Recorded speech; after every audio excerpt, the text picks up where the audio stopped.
Fixed end beams, example number 3. Beam subjected to a uniformly distributed load. So may dalawang solutions tayo para sa problem na ito. Solution 1 is we apply Titanic method. Consider the direction A to B. The direction is right.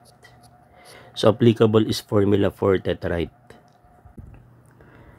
Theta is theta A, then equal to negative.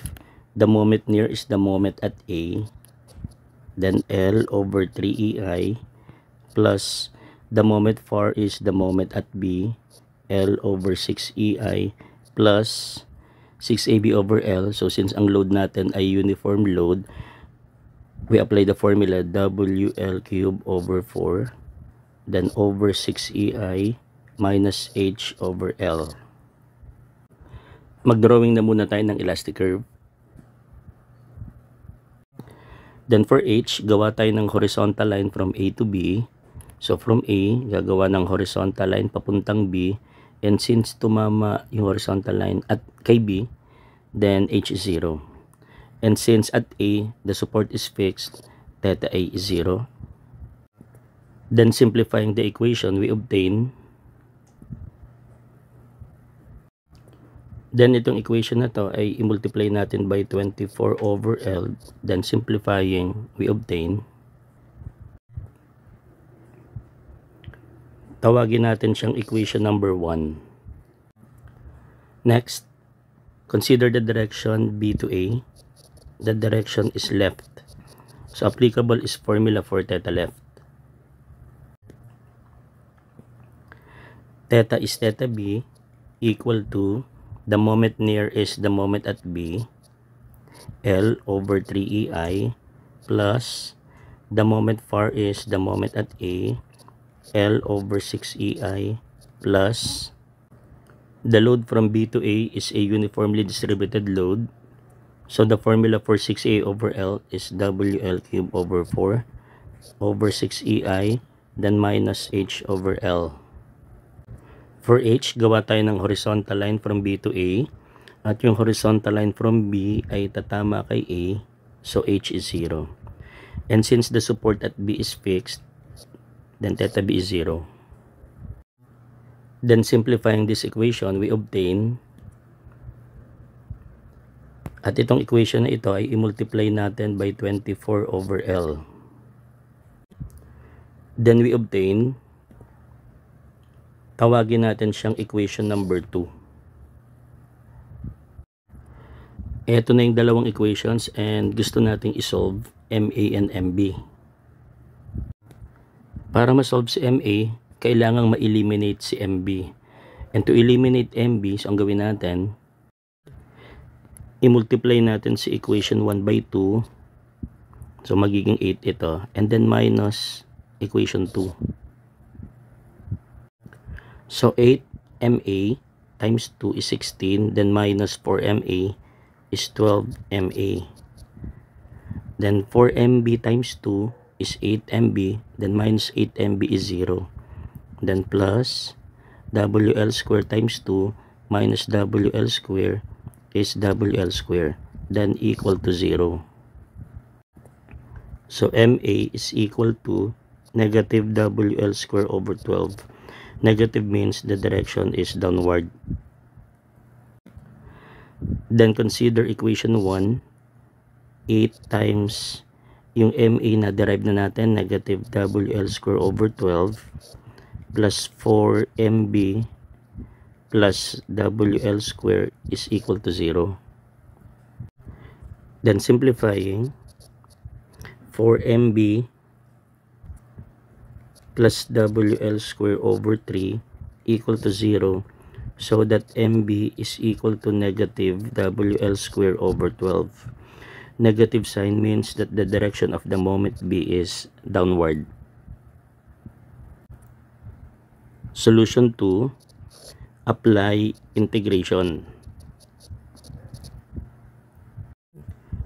Consider a strip, so the differential load is dP equal to W dx. Say kung ang reference natin ay yung point A, So from point A, the reference hanggang sa strip, tawagin nating X. So yung distance naman ng strip from the right support is L minus X. So ito na yung nangyari. Dahil sa strip, nagkaroon tayo ng concentrated load dP equal to W dx. Then to solve for the fixed end moment at the left support, MA, we apply the formula negative PAB square over L square. Substitute the data. So negative P is W dx, the distance A is X, the distance B is L minus X. So A is X, B is L minus X, and then square over L square. Then integrate. So limits from 0 to L. Simplify. Negative W over L square, then integral from 0 to L of X times square. So L square minus 2LX plus X square, then dx. Then simplify, distribute yung X. So L square X minus 2LX square plus X cube dx. Then integrate.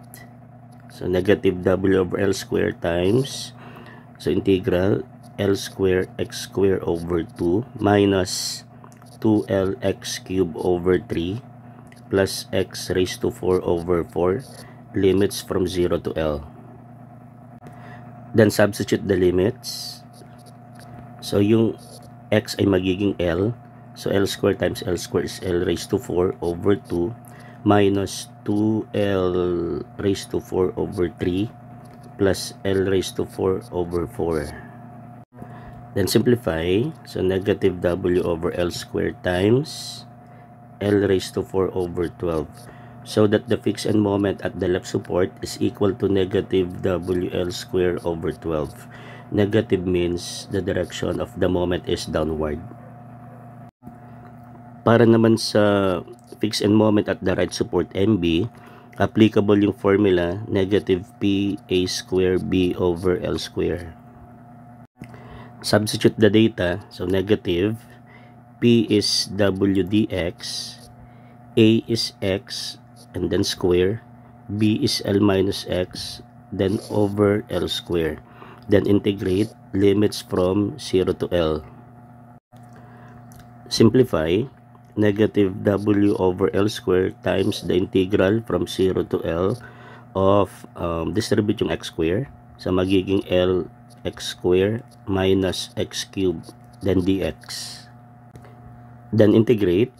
Negative W over L square times L X cube over 3 minus X raised to 4 over 4, limits from 0 to L. Substitute the limits. Negative W over L squared times yung X ay magiging L, so magiging L times L cube is L raised to 4 over 3, then minus L raised to 4 over 4. Simplify.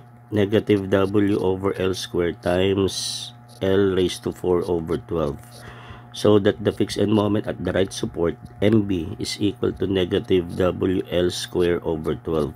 Negative moment means the direction is downward.